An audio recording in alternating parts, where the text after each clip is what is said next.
Okay. All right. Welcome back to the Budget Cut Podcast. I'm Sean Connor, CEO, D-Team sponsor. Pleasure to be joined by Ryan Partridge, the head football coach at Liberty Union High School in the northern part of California in the Bay Area. He's been coaching for 7 years. In the last 3 years at Liberty, he's won a state championship, a section title, had a lot of success there. And he now is on the self-quarantine as well. So we're zooming in live from Brentwood, California with Coach Where's Waldo and the Fighting Hiders. And, so, Coach Partridge, thanks for joining, man. Appreciate you getting back on the Budget Cut Podcast. Absolutely, man. Thanks for having me. Yeah, Can I explain my costumes? Yes, yes, please. Explain to us the costume and what's going on in the Partridge household right now. Yeah, so I think this is day 5. It was like, it was getting stale. Our schedule is getting stale. So I decided one day I just dressed up in costume, and then I was like, all right, I got to stick to this. So, I've been I guess the first day was like a Hawaiian tourist maybe type deal. And then I was a cowboy yesterday. What else was that? Oh, an Irish golfer. Yeah, I saw the golfer. That looked good. That was a good look. And today, Tatum, my daughter, picked out Where's Waldo. So I'm rolling with it. It's very tight. It's hard to breathe. It's my wife's an elementary school teacher, and it's her yearly Halloween costume. So I love it. I love it. That's great. Well, you fit in it, which means, hey, you obviously have been, you came off the in-season coach's diet. You obviously have slimmed, or you're in. Well, this quarantine is not like going well with the diet at all. Yeah. Are you on a seafood diet? Just seafood? Sea kid food. So like goldfish, chicken nuggets. Yes.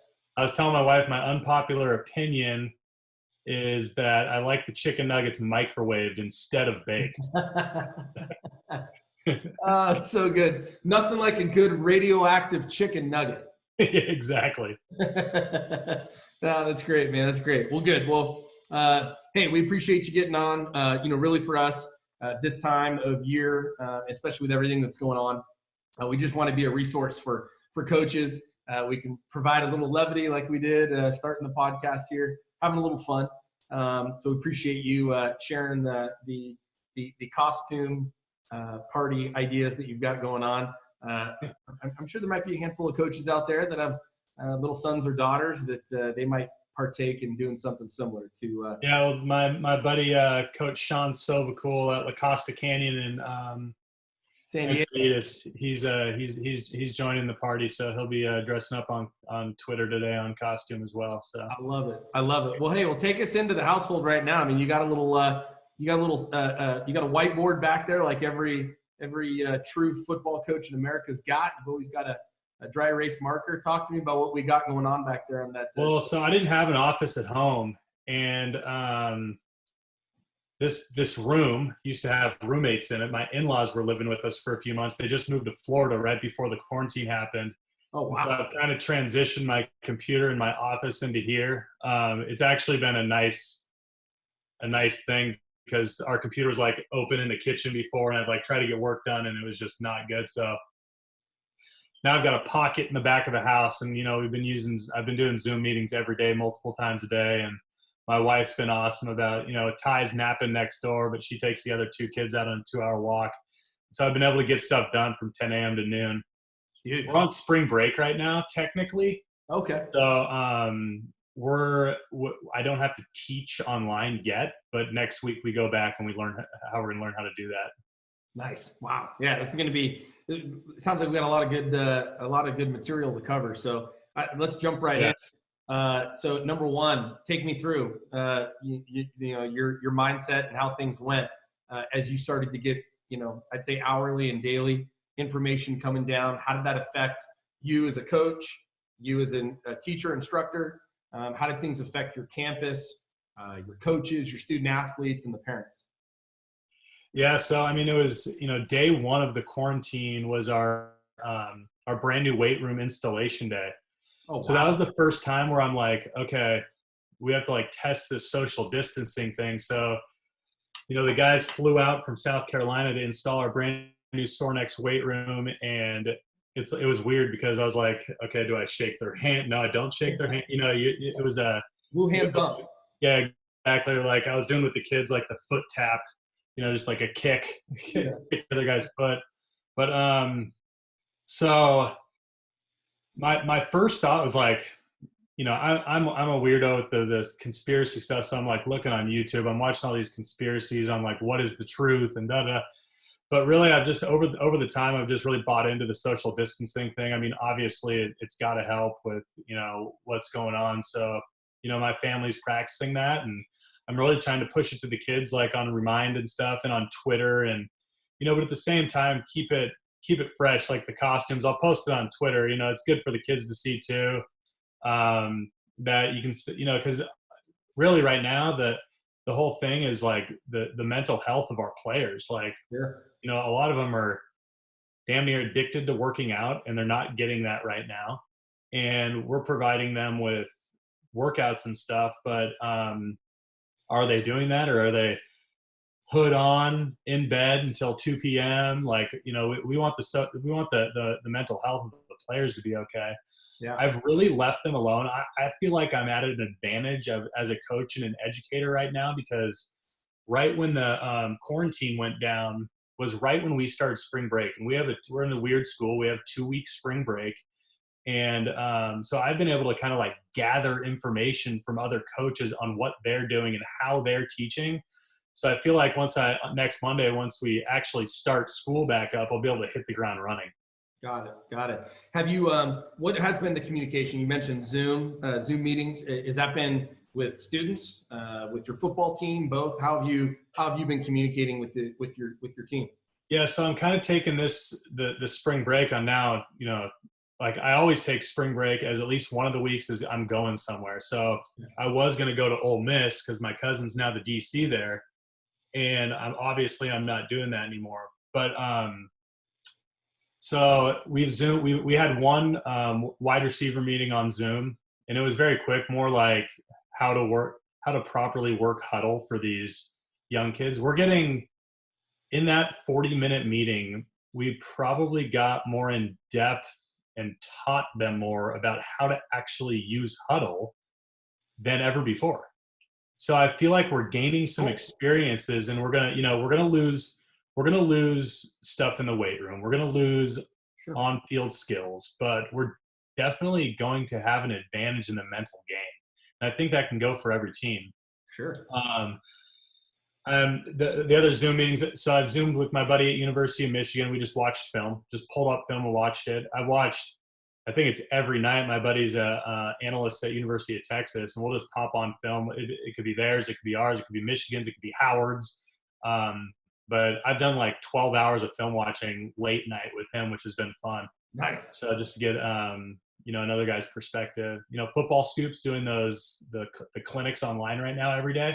Yeah. It's a simple click. You just go on your phone and scroll up and click it, and you're on.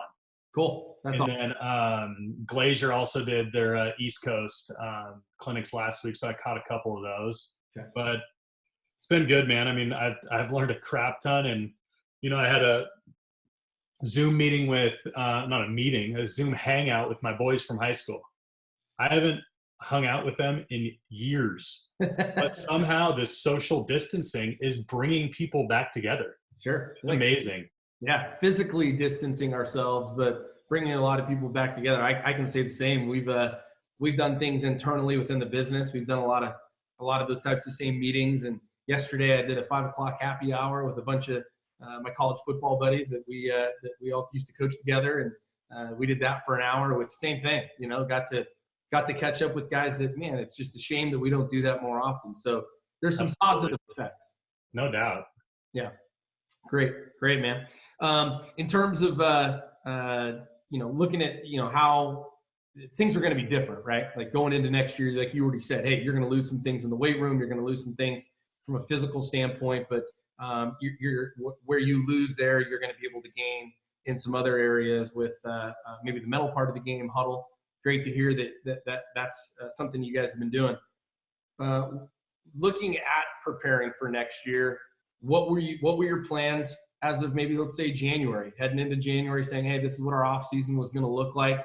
And now with the changes that have come down, even as recently as a couple minutes ago, with the governor of California saying maybe it's another 8 to 12 weeks before any of us get to eliminate social distancing.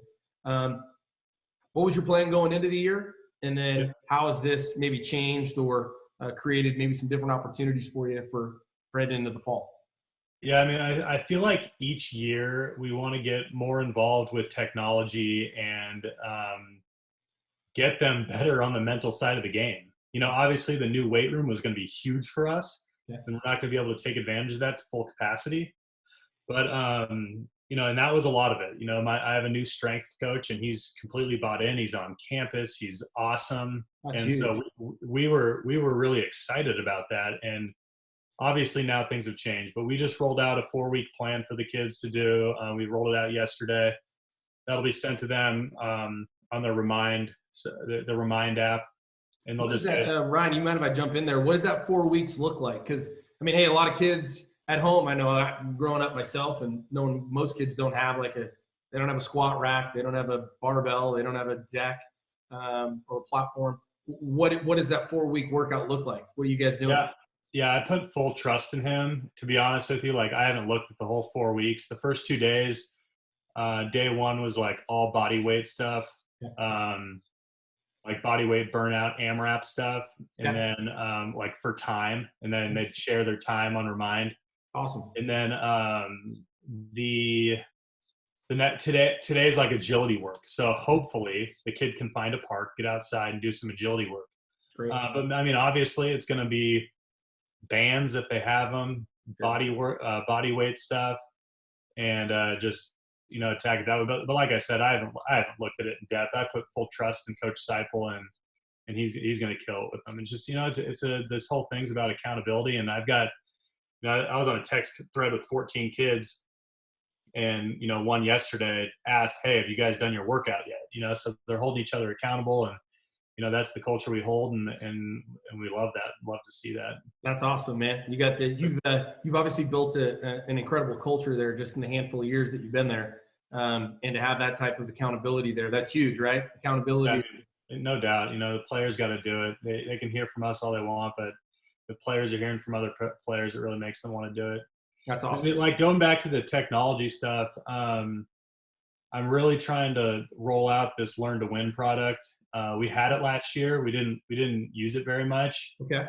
And now is really a time where we can build lessons, build tests. I mean, it's an app on their phone, and they can take tests, and we can see where we're missing in the teaching because they're missing these questions. Yeah.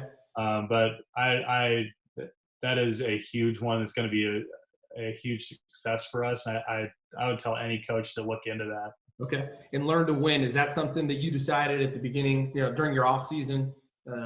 Yeah, we bought it last year. Okay. We did spring installs with it. Okay. And then once the season got started, it was like, I don't really know how to use this. Like, it was taking me 3-4 hours to build a lesson then. Oh, wow. And so my goal over this next week is to, like, get it dialed in where I can do a lesson in 15 minutes, because that's the reality of it. And over that year, their product has gotten way better. It started as a guy that played basketball in North Carolina. He developed it, and then they're in Stanford grad school now. Yeah. Oh, yeah. One of my buddies, who's a high school head coach in New Jersey, started kind of selling it for him and got it in the Under Armour game. Michigan got it. Ole Miss got it. And now, like, it's kind of blowing up. The guy at Paramus, right? Yeah. He was at Paramus Catholic. Now he's at Northern Highlands. Yeah. Got it. Yeah. We seen those guys on the circuit at the AFCA and other conferences. Oh, exactly. Yeah, exactly. You guys are next to them, and we're right next to them at AFCA. Yeah. Absolutely. Good. No, that's great, man. Glad to hear that you guys were using it. And so it sounds like going into this year, that was going to be a part of your off-season plan anyway. So yeah, and it's always such a struggle to, like, hold the kids accountable, like, do it. And now it's going to be, I feel like it's going to be a lot easier to get these guys to actually do it. So sure. We're excited. Like, kids were fired up just to hop on the Zoom meeting, you know? So I think they're looking for something to do as well. Yeah, that's huge. So in terms of, we've been asking a lot of the coaches and ADs that we've been having conversations with, how do they see this impacting, whether they've recognized it already or since they haven't, because of social distancing, they maybe haven't had the interaction in person with coaches and student athletes. But from your perspective, how do you feel this is from a mental health standpoint? I'll use your words. How do you feel from a mental health standpoint this either has affected or you feel that it's going to affect, specifically your football players? Yeah, I mean, I feel like, I feel so bad for the class of 2020. And, from an AD standpoint, a lot of my football players that played baseball and other sports, how is this going to look? I mean, there's about 4 baseball players on our team that are this close to getting a scholarship. Yeah. Now, what's the NCAA going to do? Are they going to grant them a certain amount of scholarships because they've granted the seniors another year, right? Yeah. So how are those scholarships going to weigh out? Are they just going to not count the seniors that are on scholarship? Are they not going to give freshmen scholarships? Is JUCO baseball and spring sports just going to be absolutely loaded next year? Yeah, it's going to, yes. Yeah. I don't know what that's going to look like, but I just feel so bad for those guys. But I think the one thing that eases everyone's mind is that we're all in this together, and it's not like, one team got banned and couldn't play. It's every team. So I think that eases everyone's mind, and it just sucks. I mean, who knows what is going to happen with graduation and prom and other things like that, but it's hard, but I think it helps that everyone's in it together. Yeah. Yeah. And I'd say that, like you said, not everybody's, it's not like everyone's on an island. We definitely feel the distancing aspect of it. Mental health is going to be interesting. I mean, the lasting effects. I mean, one of the interviews that we had, we were talking about kind of the power of positivity through times like this, how important it is to be positive, and from a leadership standpoint, why that's so important. The limited interaction that all of these student athletes are now getting compared to what they were used to. I mean, it's just got to feel like you're on a different planet, like you're in a different world. So it's going to be important. I feel it's definitely going to be important for people to monitor that, because this change is going to have lasting effects for sure. In terms of going into this year too, knowing now, hey, you're going to have obviously some changes. Have your coaching staff, have you guys talked about maybe how spring ball is going to look different, potentially how summer workouts are going to look different, just based upon not being able to have as much time in the weight room as you would have planned on at this point? What some of the on-the-fly adjustments are you guys as a coaching staff looking to make? Yeah, I mean, like I said, I mean, what has it been, a week and a half or something? Yeah. I've had very little contact with my coaches because, and the players really. I mean, the players a little bit more, but I'm still trying to take this all in. And I think once I get back to work on Monday, that's when we'll start gearing it up. I mean, people are freaking out. I'm trying to keep them calm. Yeah. I don't know if you saw my tweet, the thing that we did with all the players where we're passing the ball. Yeah, I love that. That was awesome. That was great. Yeah. So that's a way to where we're that's like a secretive way of hey, let's bring morale up. You know what I mean? Yeah. So love it. But I mean, everything's so uncertain. It's like spring ball. We're probably not happy. You know what I mean? Yeah. But I've had things go in my mind okay, well, we have 10 days of spring ball. Okay, so should we roll out 10 learn to win tests, 10 days in a row? Something like that. Sure. And really start labeling. We have a 4-week off-season plan right now, starting yesterday. Okay, well, maybe we have the next plan is our spring ball plan. If we label it, it kind of remotivates the kid. Yeah. So been thinking about stuff like that, but nothing's for certain. And I mean, nothing's for certain in the world right now. So sure, we're just kind of trying to stay optimistic. I mean, I'm staying optimistic that we'll have spring ball, but if they're going to cancel, and not that I'm saying they're doing this, but if they're going to cancel CIF sports in the spring, I don't think that it's fair to let the football players have spring ball, Yeah. But hopefully once summer starts, we can get back at it. I mean, I think that I'd still stay, from a summer standpoint and dealing with high school kids. I'm not going to say we're going out there 6 days a week because we're going to freak out. Sure. We're going to stay on the same schedule. We might lift more hours than be on field. Sure. We might get 4 days of lifting instead of 3. We're just going to go, we'll still go Monday through Thursday, give them a 3-day weekend for like, mental health and let families get away. Yeah. I'm not going to go overboard hardcore, everything is football. Everything is football. I mean, these kids still need to have a summer. They're high school kids. So yeah, that's huge, man. Well, look, and it shows too, your perspective, the way that you run your program, you can still end up with, getting to ultimately where you want to go as a team and being able to play for section or state championships with that same type of approach. You don't have to overreact. And I think a lot of coaches can take, can take that type of mindset and outlook that you have and apply it to their programs. Because you're right, there's no reason to overreact. And there's no, I mean, who knows if I'm doing it right? Like, no, we're not going to know who's going to do it right until the next season's over. Yeah, this is uncharted waters, man. Right? Like everyone that's the captain of their respective ships, we're all heading into water. Nobody knows how to do this, so you make the best possible decision. And like I said, you got a plan. It's up to somebody else to decipher if they feel like it's right or wrong. But and no one's going to take me seriously because I'm dressed like Waldo. Hey, I love it, man. I think it's great. This is what we need right now, right? We need a little levity, man. This is great. This is awesome. So tell me, how did you come up with the that's pretty creative there, the social distancing whiteboard play that you got behind you there? Oh, yeah. So there's, I don't know if you can see, but there's X's and O's. And I guess you could consider this formation right queen, but everyone seems to be 6 feet apart at least. We're going to be running a very spread offense. Very spread. I don't think we're going to be able to double up to Mike, but we might a lot of man schemes and zone schemes, I guess. Yep. Yeah. I was going to say that you might have Texas Tech nailed here in terms of the 6 to 8 foot splits, old school. Yeah, it looks like Centennial High School. Yeah, there you go. I love it, man. That looks great. That's awesome.